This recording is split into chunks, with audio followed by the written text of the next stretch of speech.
শ্রমিকদের কার্যালয়ে তল্লাশির প্রতিবাদে দেশের বিভিন্ন স্থানে বিক্ষোভ, গণতন্ত্রের চর্চা ব্যাহত করছে সরকার, অভিযোগ ফখরুলের। ব্রিটিশ নিয়মের বেড়াজালে আজও বন্দী চা শ্রমিকদের জীবন, মৌলিক অধিকার বাস্তবায়নের দাবি। যাতে সকল ধরনের চুক্তিপত্র বাংলায় হয়, ভূমি অধিকার দেওয়া হয়, প্রত্যেকটা বাগানে সরকারি প্রাথমিক বিদ্যালয় দেওয়া হয়। গাজীপুরে বাবা মেয়ের আত্মহত্যা প্ররোচনার নাটের গুরু এখনো অধরা, আসামি খুঁজে না পাওয়ার দাবি ভিত্তিহীন বলছে মানবাধিকার কমিশন। আমন্ত্রণ HRRM দেশ 24-এ আপনাদের সাথে আছি আমি মেরিন নাজনীন। শুনছিলেন শিরোনাম, এবার বিস্তারিত। খালেদা জিয়ার রাজনৈতিক কার্যালয়ে তল্লাশির প্রতিবাদে দেশের বিভিন্ন জায়গায় বিক্ষোভ ও সমাবেশ হয়েছে। দুপুরে বগুড়া শহরের নবাববাড়িতে দলীয় কার্যালয়ের সামনে সমাবেশ করেছেন নেতাকর্মীরা। এ সময় তল্লাশির ঘটনার তীব্র নিন্দা জানান বক্তারা। বিক্ষোভ মিছিল হয়েছে নাটোরেও। শহরের হাফ রাস্তা থেকে বেরোনো মিছিলটি দলীয় কার্যালয়ে গিয়ে শেষ হয়। একই কর্মসূচি পালিত হয়েছে নওগাঁয়। জেলা বিএনপি কার্যালয়ের সামনে সমাবেশ করেছেন নেতাকর্মীরা। চট্টগ্রামে প্রেস ক্লাবের সামনে থেকে মিছিল বের হয়ে কাজীর দেউরি মোড়ে গিয়ে শেষ হয়। আগামীকাল সারা দেশে বিক্ষোভের ঘোষণা দেওয়া হয়েছে।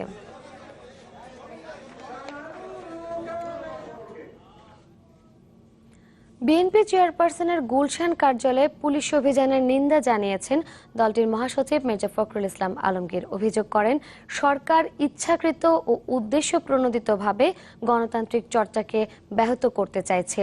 সকালে ঠাকুরগাঁয়ে সাংবাদিকদের এসব কথা বলেন তিনি।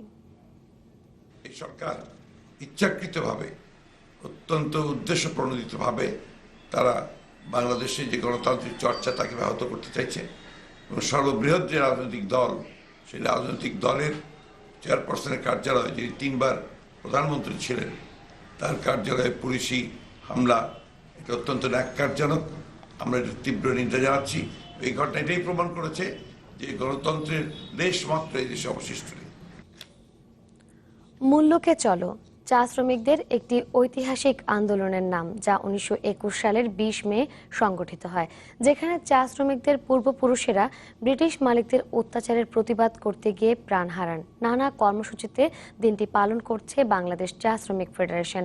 প্রতি বছর এটি পালন করা হলেও আজও মেলেনি সরকারি স্বীকৃতি। এমনকি সেই সব বিলেতি নিয়মের জালে এখনো বন্দী শ্রমিকদের জীবন। সবুজের মাঝেই বসবাস, দুটি পাতা একটি কুড়িতে চলে এদের জীবিকার চাকা। সিলেট বিভাগের চা বাগানগুলোয় কাজ করেন কয়েক হাজার শ্রমিক, কিন্তু তাদের ঘাম আর শ্রমের গল্পগুলো কজন জানেন? ইতিহাস বলছে, অল্প টাকায় বেশি লাভের আশায় শ্রমিকদের সাথে আজীবন কাজের চুক্তি হতো। ন্যূনতম নাগরিক সুবিধাটুকু ছিল অধরা। এসবের বিরুদ্ধে আন্দোলনও হয়েছে। 1921 সালের 20 মে মূল্যকে চলো নামে সেই বিদ্রোহে প্রাণ যায় কয়েকশো শ্রমিকের। কিন্তু এত বছর পরও চা বাগানে চলছে ব্রিটিশ আমলের সব নিয়ম কানুনের বেড়াজাল।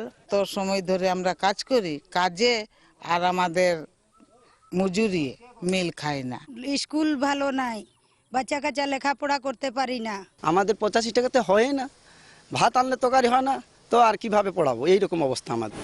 প্রতি বছর এই দিনটি ঘিরে নানা আয়োজন থাকলেও এখনো মেলেনি এর সরকারি স্বীকৃতি। এই দিনটি চা শ্রমিক হত্যা দিবস হিসাবে আমরা পালন করি এবং আমরা চাই যে এই মর্মান্তিক ঘটনার একটা সরকারি স্বীকৃতি আমরা যেন পাই।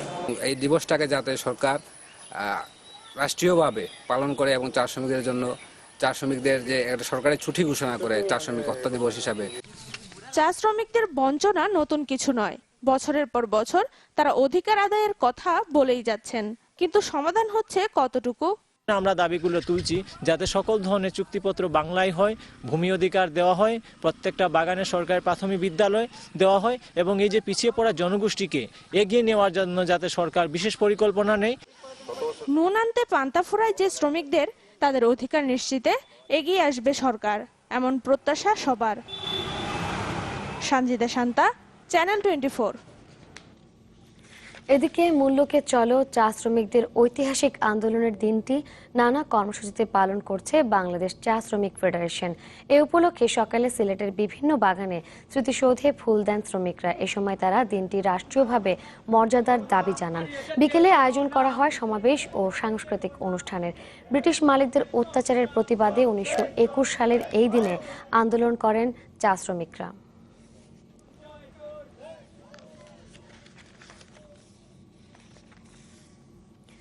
মেয়েকে সুরক্ষা দিতে না পেরে জীবন দিয়ে প্রতিবাদ করতে হয়েছে গাজীপুরের হযরত আলীকে।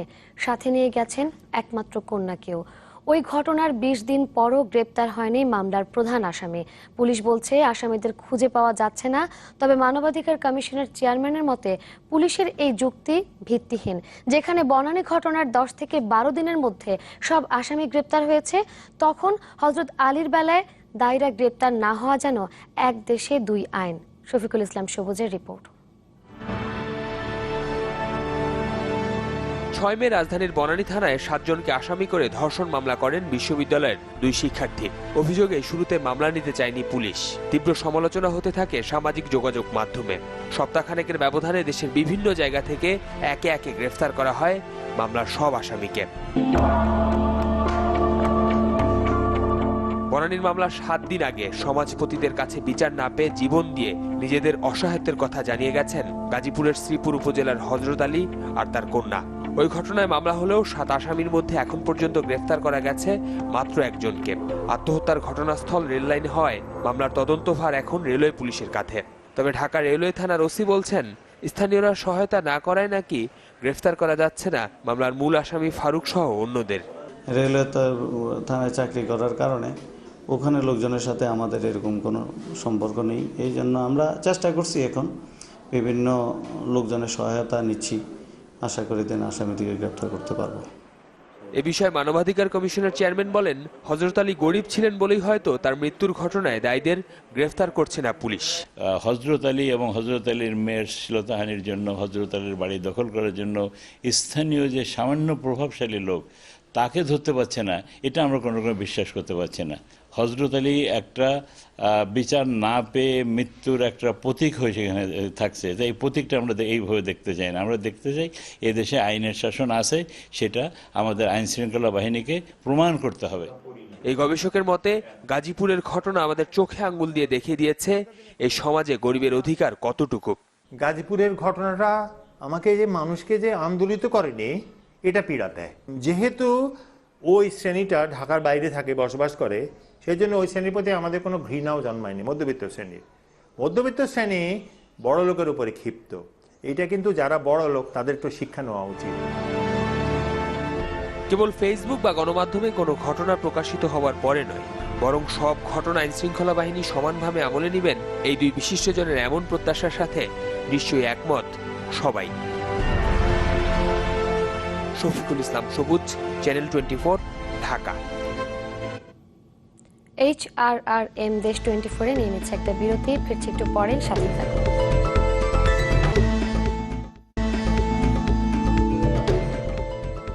আবার আমন্ত্রণ HRRM দেশ 24-এ। গাজীপুরের ভুলুয়া গ্রামে বিদ্যুৎস্পৃষ্ট হয়ে আতিকুর নামে এক স্কুল ছাত্র নিহত হয়েছেন। স্থানীয়রা জানায় শিয়াল তাড়াতে মুরগির খামারের চারপাশে বিদ্যুতের তার জড়িয়ে রেখেছিলেন সোনা মিয়া। সকালে খেলতে গিয়ে ওই তারে জড়িয়ে পড়ে আতিকুর। উদ্ধার করে হাসপাতালে নেওয়া হলেও বাঁচানো যায়নি তাকে। এদিকে গত রাতে বাগেরহাটের কচুয়ায় লিটন হালদার নামে এক ব্যবসায়ীকে কুপিয়ে হত্যা করেছে দুর্বৃত্তরা।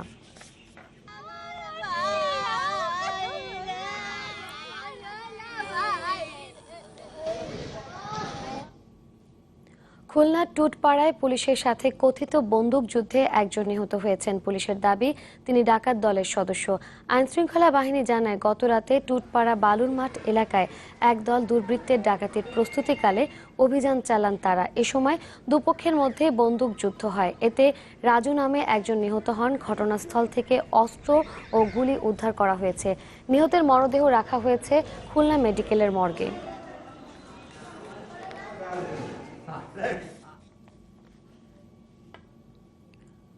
খুলনা ঢাকা রেল রুটের দর্শনা পর্যন্ত ডাবল লাইন নির্মাণের উদ্যোগ নিয়েছে রেলওয়ে কর্তৃপক্ষ। বর্তমান সিঙ্গেল লাইনের কারণে দুটি ট্রেন চলাচলে দীর্ঘ সময় লাগে, তাই ডাবল লাইন নির্মাণ করা হলে কমবে সেই দুর্ভোগ, বাঁচবে সময়, এমনটাই আশা সংশ্লিষ্টদের। এ ছুটে চলার যেন শেষ নেই দৃশ্য খুলনা ঢাকা রেল রুটের। এবার এ রুটেই ডাবল লাইন নির্মাণের উদ্যোগ নিয়েছে কর্তৃপক্ষ, যা হবে দর্শনা পর্যন্ত। এ পথের যাত্রী ও রেল কর্তৃপক্ষ বলছে এতে আগের চেয়ে কমবে ভোগান্তি, বাঁচবে সময়। ক্লোজিং ডাউন স্টেশনে যে গাড়ি বিলম্বতা হতো এই জিনিসটা হবে না, যেহেতু ডাবল লাইনে উভয়মুখী চলাচল করবে, এই একটা সুবিধা। এই জন্য অতি শীঘ্রই এটা করা উচিত বলে আমি মনে করছি। দীর্ঘদিন পর ডাবল লাইন নির্মাণের উদ্যোগকে সাধুবাদ জানিয়েছে নাগরিক সমাজও। দর্শনা পর্যন্ত ডাবল লাইন হয় তাহলে আমাদের ঢাকার সঙ্গে খুলনার দ্রুততম সময় আমরা ঢাকাতে পৌঁছতে পারবো। এদিকে সম্প্রতি খুলনায় গিয়ে রেলমন্ত্রী মুজিবুল হক জানান, ভারতের সহযোগিতায় শিগগিরই নতুন রেল লাইন চালু হবে। ভারতীয় অর্থায়নে প্রকল্পটি হবে, এটা ফাইনাল, কিন্তু কাজ আমরা অতি তাড়াতাড়ি শুরু করব। দুই দেশের যৌথ সিদ্ধান্ত নিয়ে আমরা খুলনা থেকে দর্শনা পর্যন্ত ডাবল লাইন নির্মাণ করব। খুলনা ঢাকা রেলপথের দূরত্ব 413 কিলোমিটার, যার মধ্যে নতুন করে ডাবল লাইনের কাজ হচ্ছে খুলনা দর্শনা রেল রুটের 125 কিলোমিটারে। Desk report, channel 24। HRRM দেশ 24-এ নিয়ে নিচ্ছে আরও একটা বিরতি, ফিরছি একটু পরে, সাথে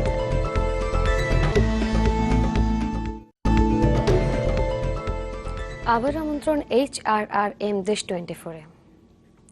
কুষ্টিয়ার আলোচিত হোমিও চিকিৎসক মীর সানার হত্যা ও ইসলামী বিশ্ববিদ্যালয়ের শিক্ষকের উপর জঙ্গি হামলার 1 বছর আজ। এর মধ্যে গত 4 এপ্রিল মামলার 4 আসামিকে অভিযুক্ত করে আদালতে প্রতিবেদন দাখিল করে পুলিশ। একই সাথে দেয়া হয় চার্জশিটও, যদিও বাদীপক্ষের দাবি চার্জশিটের বিষয়ে কিছুই জানানো হয়নি তাদের। এদিকে গ্রেপ্তারকৃতদের দ্রুত সাজার দাবি জানিয়েছে নিহত ও আহতদের স্বজনরা। 2016 সালের 20 মে কুষ্টিয়ার মজমপুর এলাকায় হোমিও চিকিৎসক সানাউর রহমানকে কুপিয়ে খুন করা হয়। পরে 90 জেএমবির 4 জঙ্গি সদস্য গ্রেপ্তার হলে লিখিতভাবে আদালতে হত্যার দায় স্বীকার করে তারা। অবশ্যই এই মামলায় তদন্তে যেহেতু সকল দোষীদের শনাক্ত করা সম্ভব হয়েছে এবং গ্রেপ্তারপূর্বক বিচার আদালতে সুপর্দ করা হয়েছে, মামলা তদন্তে আমরা সন্তুষ্ট। এখন পর্যন্ত আমি কিছু জানি না মামলার কতদূর কি হয়েছে, আমার সাথে আগের কোনো যোগাযোগ নাই, আমি বলতে পারবো না চার্জশিট হয়েছে কিনা, আমি বাদী, আমি কিছুই জানি না। রমজানের আগেই সাংবাদিকদের নবম ওয়েজ বোর্ড ঘোষণার দাবিতে মানববন্ধন করেছে বাংলাদেশ ফেডারেল সাংবাদিক ইউনিয়ন। সকালে কুষ্টিয়া শহরের NS রোডে এই কর্মসূচির আয়োজন করা হয়। এতে প্রধান অতিথি ছিলেন BFAUJ-এর সভাপতি মঞ্জুরুল আহসান বুলবুল। রমজানের আগে নবম ওয়েজ বোর্ড ঘোষণা না হলে দেশজুড়ে কঠোর আন্দোলনের হুঁশিয়ারি দেন তিনি। এছাড়া সারা দেশের সাংবাদিকদের উপর হামলা মামলারও নিন্দা জানানো হয় মানববন্ধনে। এবার বাল্য বিবাহকে না বললেন মাগুরার 10,000 শিক্ষার্থী। দুপুরে তাদের শপথ পড়ানো হয়। সদর উপজেলার গাংনালিয়া মাধ্যমিক বিদ্যালয়ে এই ক্যাম্পেইনের আয়োজন করে একটি স্বেচ্ছাসেবী সংগঠন। 3টি ইউনিয়নে বিভিন্ন মাধ্যমিক বিদ্যালয়ে নারী নির্যাতন ও বাল্য বিবাহ বিরোধী ক্যাম্পেইন চালানো হয়। শপথ পড়ানো শেষে আয়োজন করা হয় রচনা ও চিত্রাঙ্কন প্রতিযোগিতার।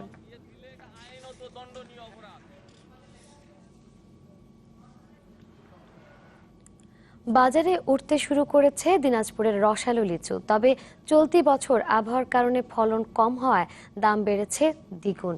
বিশেষজ্ঞরা বলছেন মৌসুমের শুরুতে আবহাওয়ার তারতম্যের কারণে এবার ফলনের এমন অবস্থা। সুস্বাদু, খেতেও রসালো, তাই মধুমাসের ফল হিসেবে খ্যাতি আছে দিনাজপুরের লিচুর। চায়না থ্রি, বেদেনা, বোম্বাই সহ বিভিন্ন জাতের লিচু চাষ হয়েছে এবার। এরই মধ্যে বাজারেও উঠতে শুরু করেছে। তবে আবহাওয়ার কারণে ফলন ভালো না হওয়ায় হাসি নেই চাষিদের মুখে। বৈরী আবহাওয়াতে বৃষ্টির কারণে আম এবং লিচুর ফল অত্যন্ত কম। ঘন ঘন বৃষ্টির কারণে লিচুর ভিতরে পোকা হচ্ছে, তারপরে ঝড় তুফানে ডালপালা ভাঙা যাচ্ছে। গতবারের তুলনায় এবছর ফলন কম। তাই দাম ভালো না পেলে লোকসানের বোঝা বইতে হবে সবার। এই লিচুটার যদি রেটটা ঠিক থাকে, আমরা যদি ঠিক মতন হয়তো দামটা পাই, তাহলে হয়তো আমরা এই লিচু চাষিরা উপকৃত হব। কৃষি বিভাগের দাবি, দিনাজপুরে এবার লিচুর উৎপাদন ভালো হয়েছে, যদিও একমত নন এই কৃষিবিদ। তার মতে আবহাওয়ার কারণে এবার লিচু নিয়ে বিপাকে পড়তে পারে চাষিরা। 4100 হেক্টর জমিতে প্রায় 23,227 মেট্রিক টন লিচু উৎপাদন হতো, কিন্তু এবছর মনে হচ্ছে যে 50% নেমে আসতে পারে। তার মূল কারণ হচ্ছে লিচু যখন ফুল ধরার মৌসুম ছিল তখন হঠাৎ করে বৃষ্টি এবং দিন এবং রাতের তাপমাত্রা পার্থক্যটা। জেলা প্রশাসন বলছে বাজার থেকে সবাই যাতে বিষমুক্ত লিচু কিনতে পারে সেজন্য নিয়মিত মনিটরিং করছেন তারা। কৃষি বিভাগের কর্মকর্তারা সহ উপজেলা প্রশাসন লিচু বাগানে যাতে মাত্রাতিরিক্ত বিষ ব্যবহার না করা হয় সে বিষয়টি মনিটর করছেন। চলতি বছর দিনাজপুরে 4770 হেক্টর জমিতে লিচুর আবাদ হয়েছে। 1650 টাকা ছিল বাবা, 1500 বলে দিয়েছে। Desk report, channel 24। HRRM দেশ 24 এই ছিল এখনকার মতো। এতক্ষণ সাথে থাকার জন্য সবাইকে ধন্যবাদ।